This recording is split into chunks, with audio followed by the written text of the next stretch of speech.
বলি চাকরি আর জামাই লিবো লিবো করি শেষ পর্যন্ত টাকলা জামাই পালু।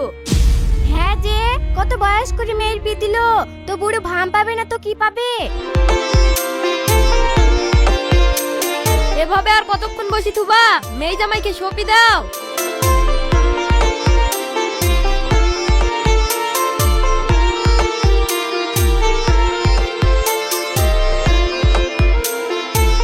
ওই মেয়ের বাবা আসেন, সপি দেন।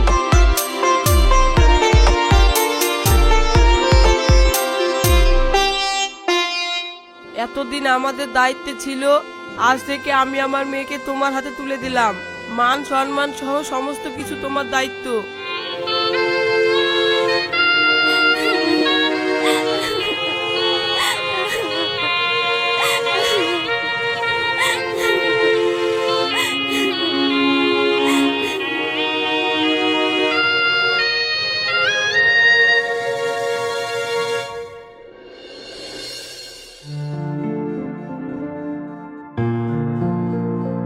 আমি আর এখানে কতক্ষণ একা একা বসে থাকবো? বিয়ে বাড়িতে আমাকে একা বসিয়ে রেখে ননদ যা ওরা সবাই নিজেদের কাজ করছে, আমি আর একা বসে থাকতে পারছি না। যাই ঘরের দিকে।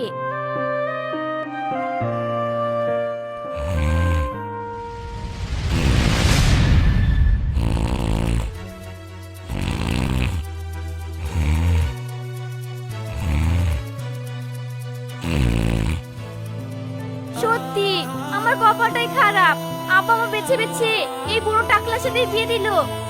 আজ আমাদের বিয়ের প্রথম রাত, আরো এভাবে নাক ডেকে ডেকে ঘুমাচ্ছে। একটু গল্প টল্প করতাম। কি আর করবো, আমিও ঘুমাই।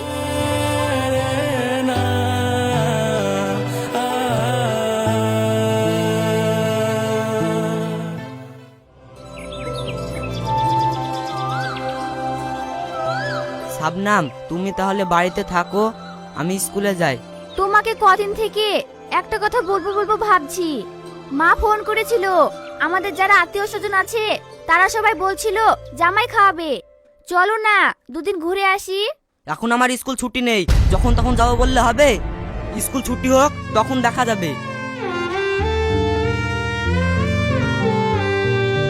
আব্বা মা বেছে বেছে এমন ছেলের সাথে বিয়ে দিল যা শুধু টাকায় আছে, নিজের বউ কি চায় সেটাও বোঝে না। কোথাও ঘুরতে নিয়ে যাও তো দূরের কথা, একটা মেয়ের বিয়ের পরে তার স্বামীর কাছে কত চাওয়া পাওয়া থাকে সেটাও পূরণ হলো না।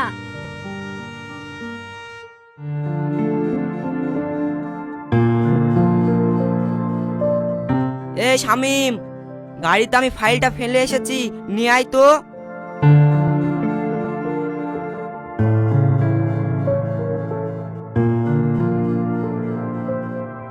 এই নিন স্যার, ফাইলটা তোর ম্যাডামের হাতে দিয়ে আয়।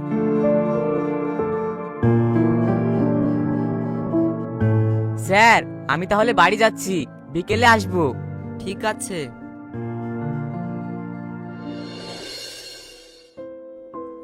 ওগো, আব্বা মা তো কদিন ধরে ফোন করছে মাদের বাড়ি যেতে হবে।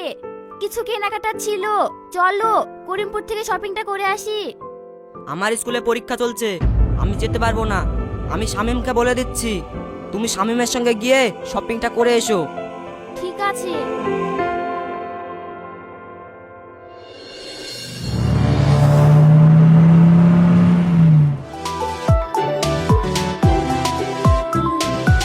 ম্যাডাম, আমি গাড়ি লাগিয়ে দিয়েছি, আসেন।